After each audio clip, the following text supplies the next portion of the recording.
Trump made good on his campaign pledge to recognize Jerusalem as Israel's capital.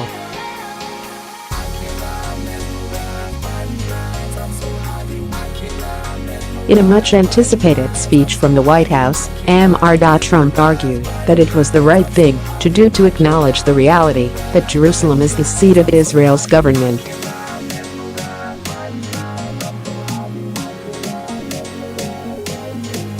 Decades of avoiding that fact, he said, has done little to resolve the protracted feud between Israelis and Palestinians.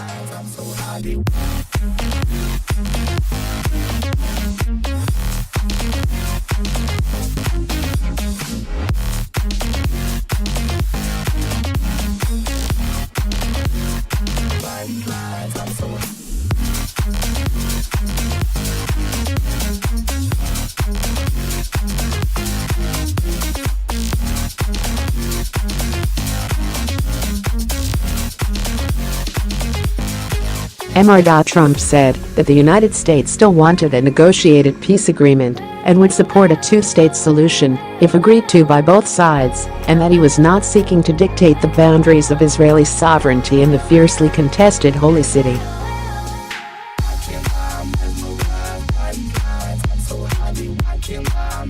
There will, of course, be disagreement and dissent regarding this announcement, the president said.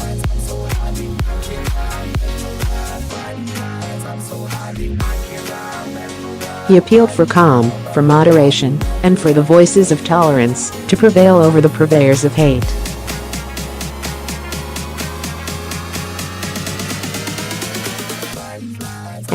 Trump's recognition of Jerusalem isolates the United States on one of the world's most sensitive diplomatic issues.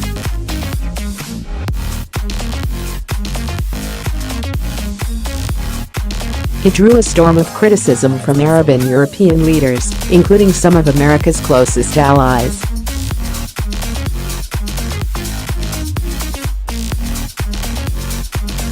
Many said that Trump's move was destabilizing, that it risked setting off violence, and that it would make achieving peace even more difficult.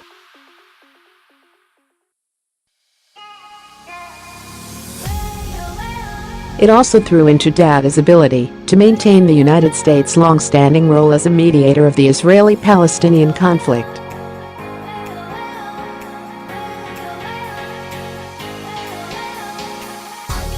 Trump's break with policy and international consensus included setting into motion a plan to move the United States Embassy from Tel Aviv to Jerusalem.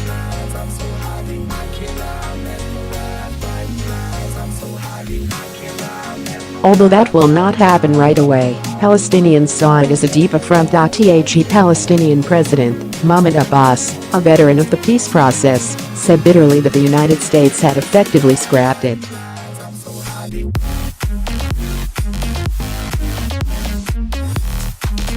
said.It, the chief Palestinian negotiator, called for the abandonment of a two-state solution altogether.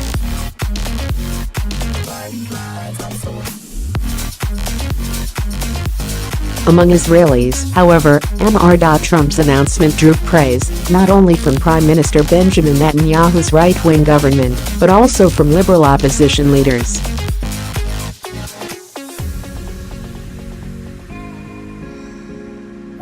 The Jewish people in the Jewish state will be forever grateful, Netanyahu said in a video, calling Mr.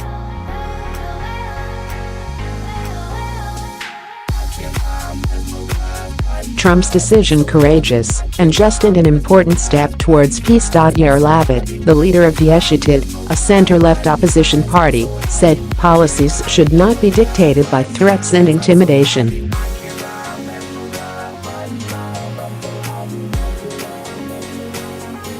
If violence is the only argument against moving the embassy to Jerusalem, then it only proves it is the right thing to do.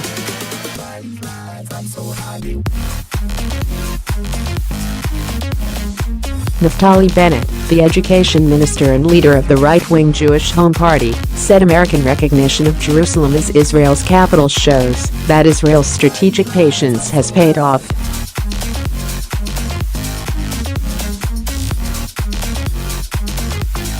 We have been told again and again that, if we want more acceptance, "We have to cut off parts of Israel and hand them over to our enemies," he said.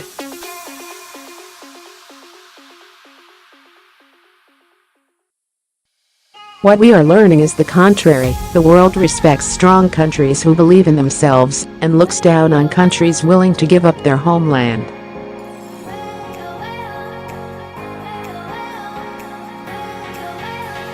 Yet Israelis also braced for violence as some Palestinian leaders urged a third intifada, or armed uprising.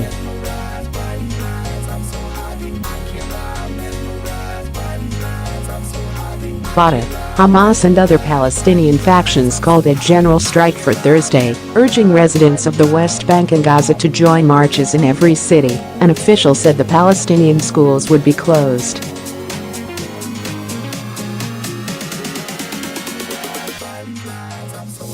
Hamas, an Islamic militant group, said Trump's decision would open the gates of hell, and Islamic Jihad called it a declaration of war.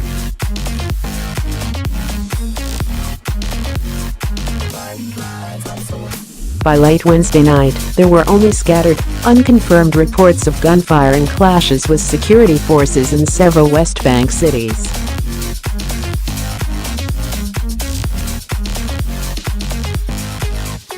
But the United States Consulate General in Jerusalem barred American government employees and their families from visiting Jerusalem's Old City in the West Bank, including Bethlehem, already decorated for Christmas.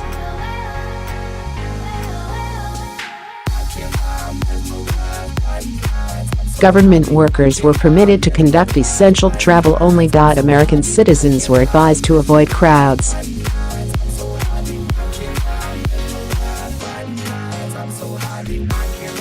In Jordan, the United States Embassy said it had suspended routine public services, limited the public movements of employees and their families, and instructed them not to send their children to school on Thursday.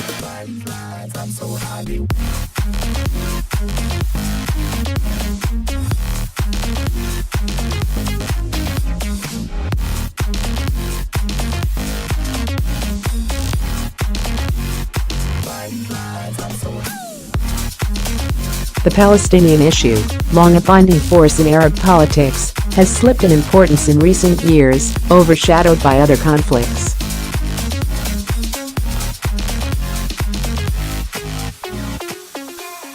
Still, the American decision risked a backlash with unpredictable consequences. Palestinians across the political spectrum said Mr.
Bush. There's really not much for Abbas to hang on to if he wanted to stay in the game with the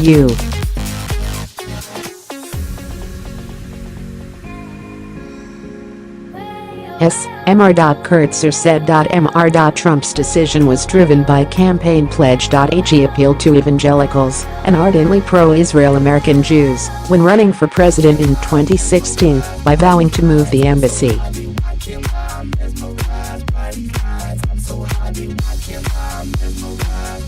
Advisors said he was determined to make good on his word. But the president still plans to sign a national security waiver to keep the embassy in Tel Aviv for an additional 6 months, even as the relocation plan moves ahead.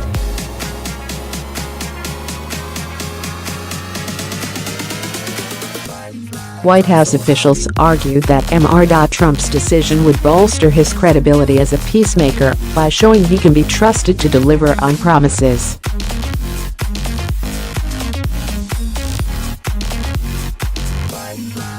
They also argue that, by taking the contentious issue of Jerusalem off the table, Mr.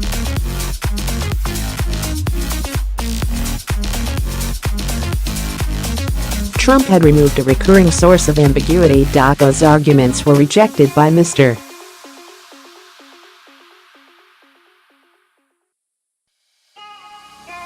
Abbas, who said in a televised speech Wednesday night that Trump's actions constitute a deliberate undermining of all peace efforts and amounted to a withdrawal from America's role.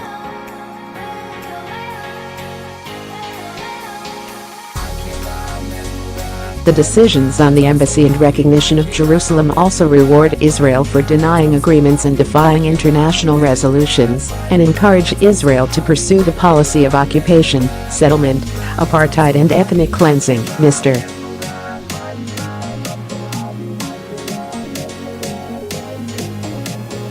Abbas said, speaking in Arabic, that was translated by Wafa, the Palestinian news agency.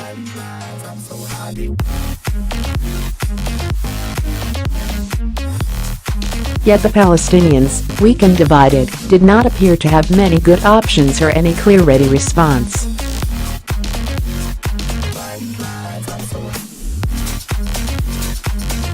Some raised the idea of severing security cooperation with Israel, but that cooperation also helps preserve Mr.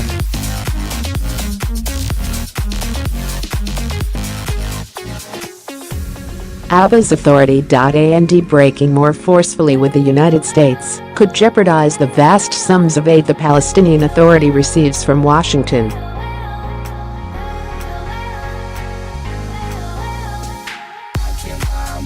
Abbas said he would focus on reconciliation efforts with Hamas to face the new challenge.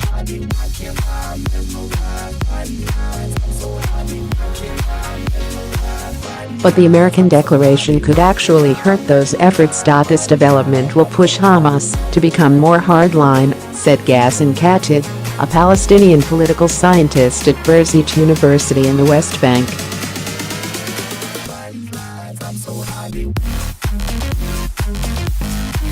Abbas will not change his political line, so the gap will grow. Diana Badu, a Palestinian lawyer, activist and former aide to Mr.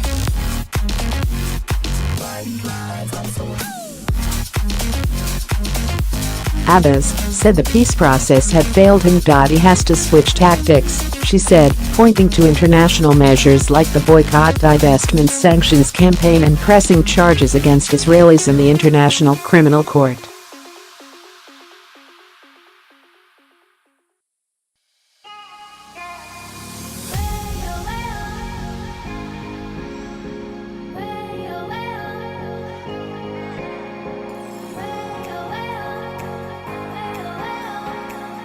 And Trump's actions, he said, would push more Palestinians toward what he called a rights-based struggle for equality and a one-state, South African model for Palestinians.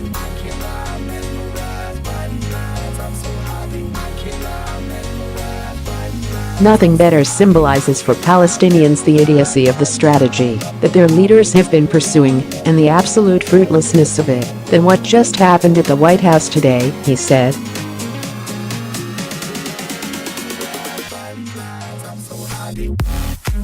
Israel's standing in the world generally suffers when there is no prospect of peace negotiations.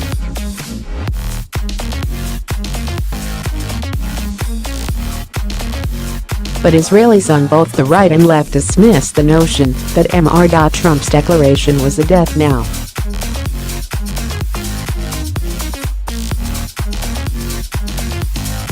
The right described it as more of a reality check. It doesn't matter what Trump says, said Ephraim Inver, president of the Jerusalem Institute for Strategic Studies, a conservative think tank.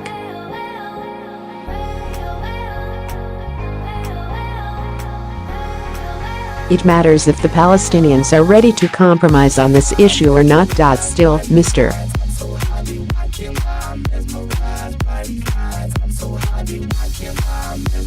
Netanyahu could now face a new set of political problems from Trump's announcement, including increased pressure from key allies to press Israel's advantage over the Palestinians.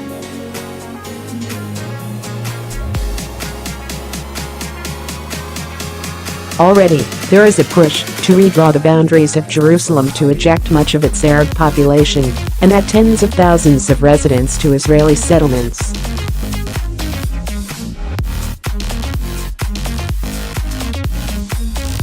The problem he's going to have is, will he now be able to control the appetites of those in his coalition who want to do even more? Mr.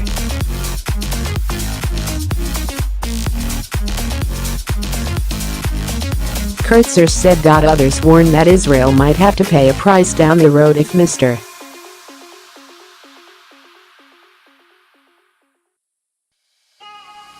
Trump, assuming he is serious about peacemaking, offers a concession to the Palestinians.